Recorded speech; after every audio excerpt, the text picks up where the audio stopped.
Looking at the anatomy of the cat, we'll start with the thoracic cavity, which is everything above the diaphragm. This is the diaphragm. Then we'll look at the lobes of the lung. You have the anterior lobe, the middle lobe, the posterior lobe, and the mediastinal lobe. Then you also have the anterior, the middle, and the posterior lobe on this side as well. So then looking at the larynx, and within the larynx you can see the epiglottis. Then on the front anterior portion you have the trachea, and you can see the C-shaped cartilage.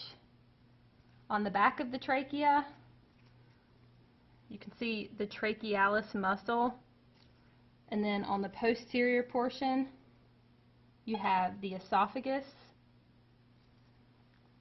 And then up here is the pharynx, and then looking at where the pharynx comes in to the trachea right here. The pharynx comes into the trachea here, and the pharynx comes into the esophagus right here. So then moving down to look at the heart, you have the apex of the heart, the base of the heart, you have the pericardium, which would wrap around the heart, you have the right auricle, the left auricle, and then opening up the heart you have the interventricular septum right here, the right ventricle, and the left ventricle. And then moving down into the abdominopelvic cavity, which is below the diaphragm, we'll start with the greater omentum, which is this fatty apron. Then we'll look at the liver. Cats have multiple lobes to their liver. You can see them here. The gallbladder is this pouch right here. Then over here you have the spleen. And this oatmeal-like portion here is the pancreas.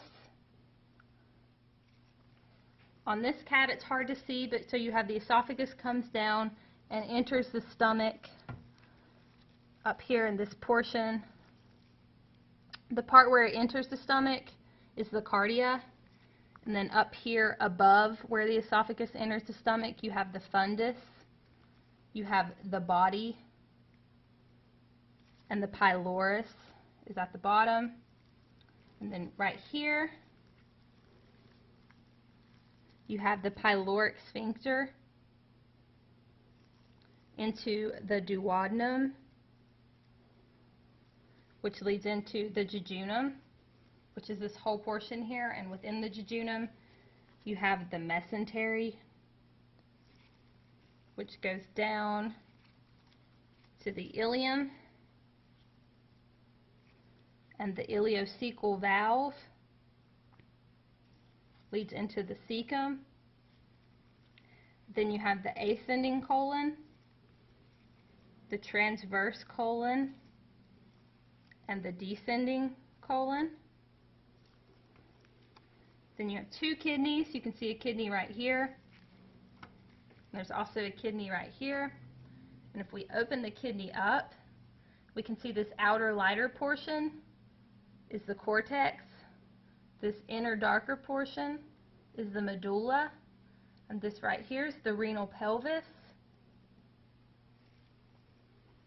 Then you have the ureter, which goes down into the urinary bladder.